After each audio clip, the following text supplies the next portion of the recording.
RER, information. Et nous retrouvons tout de suite le journal présenté par Éric Michel. Bonjour.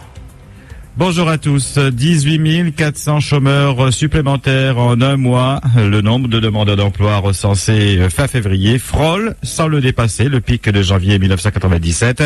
Alors que le président François Hollande ne renonce pas à son objectif d'inverser la courbe fin 2013. Avec 3 187 700 inscrits, plus 0,6% en un mois et plus 10,8% sur un an. Et il s'agit du plus haut niveau depuis 16 ans et du 22e mois consécutif de hausse.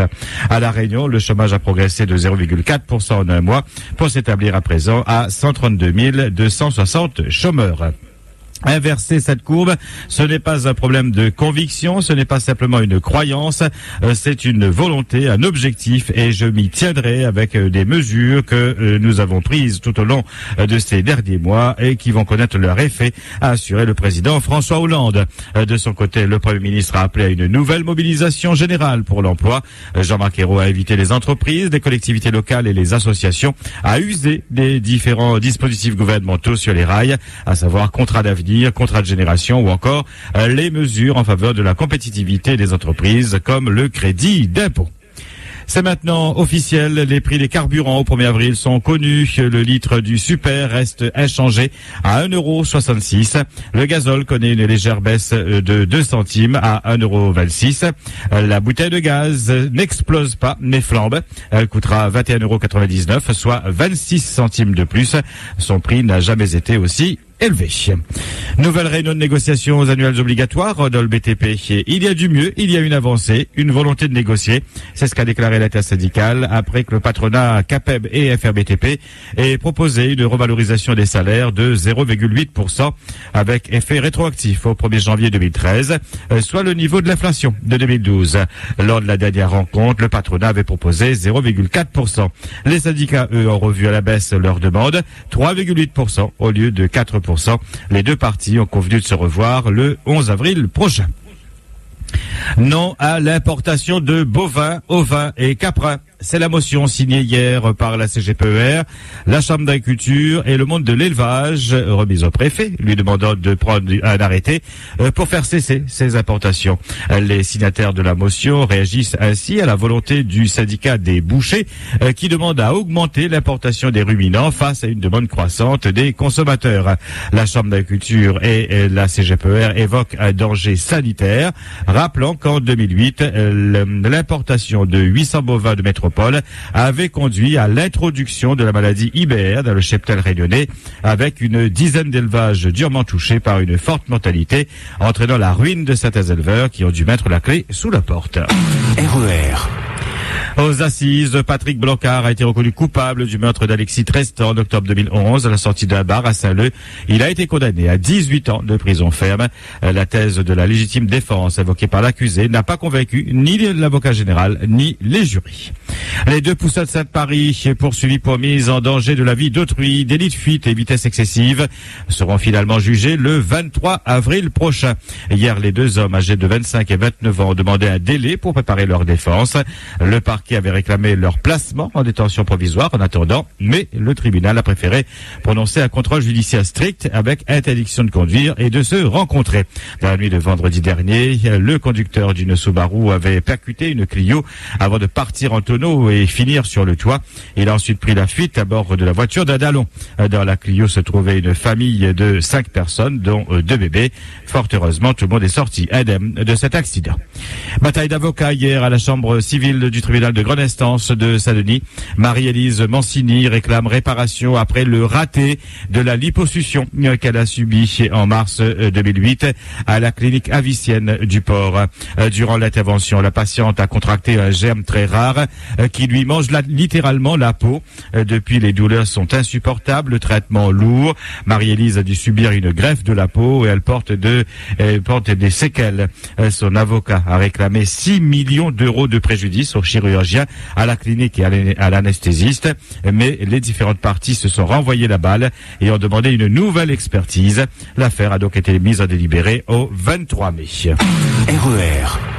Séance plénière du Conseil général. Ce matin, les élus auront à valider le budget primitif rectifié après le feu vert de la Chambre régionale des comptes qui a validé la sincérité de ce budget. Les 13 millions de recettes seront apportées par le fonds exceptionnel de soutien aux départements en difficulté. Même si le budget est équilibré, les élus estiment que c'est loin d'être suffisant face à la hausse des charges et notamment des bénéficiaires des allocations. Notre île est le deuxième département de France en termes de bénéficiaires du RSA, a rappelé Nassima Dadar, la présidente du département. Les conseillers généraux devront aussi se prononcer sur la création d'un syndicat mixte des transports. Alors que seuls 7% de la population utilise aujourd'hui les transports en commun, le syndicat mixte entend travailler pour une meilleure attractivité du réseau ainsi que sa performance, sa sécurité ou sa modernité. C'est la recherche du consensus, ce qui explique la création tardive de ce syndicat. C'est justifié hier Pierre Vergès, vice-président de l'Assemblée départementale. 14 membres issus des autorités organisatrices de transport que sont les 5 collectivités des communes, la région et le département constitueront le conseil dirigé par un président élu pour 3 ans. Le dossier de la création d'une 25e commune, la rivière Saint-Louis, a été déposé hier après-midi à la sous-préfecture de Saint-Pierre par Claude Waro. Un dossier comportant toutes les pièces requises pour la naissance d'une nouvelle commune. Il revient maintenant au préfet de lancer une enquête publique avant que le ministre de l'Intérieur signe le décret de création. Et Claude Waro est très optimiste. La rivière sera un territoire à part entière avant la fin de l'année, a-t-il déclaré. Votre question d'actualité, justement aujourd'hui, seriez-vous favorable à un redécoupage des communes? Faut-il créer d'autres communes pour rapprocher les élus des citoyens ou l'inverse? Estimez-vous qu'aujourd'hui certaines communes sont beaucoup trop grandes pour une bonne gestion? Quelles pourraient être ces nouvelles communes?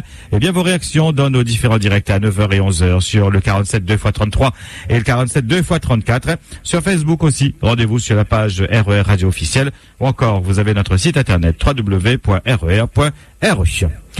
Lancement de l'appel à projet de la mission interministérielle de lutte contre la drogue et la toxicomanie. Ces actions s'inscrivent dans le cadre général du plan gouvernemental 2013-2015 et doivent répondre au contexte spécifique local marqué par une forte prévalence de comportements à risque, violence intraconjugale, violence routière liée à l'abus de l'alcool et une banalisation de l'usage du Zamal, particulièrement chez les jeunes, l'association fréquente de cette drogue avec des médicaments détournés de leur usage. L'appel à projet a été lancé depuis lundi dernier. Clôture de réception des dossiers le 19 avril à 17h précise. Les demandes de subventions sont à télécharger sur le site internet de la préfecture www.reunion.gouv.fr.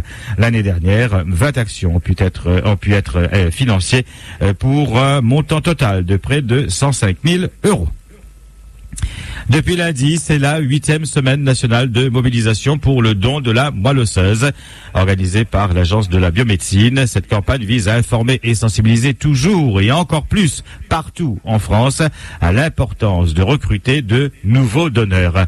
Il faut impérativement que le nombre de ces donneurs augmente afin d'offrir une chance supplémentaire de guérison à tous ceux qui sont en attente d'une greffe.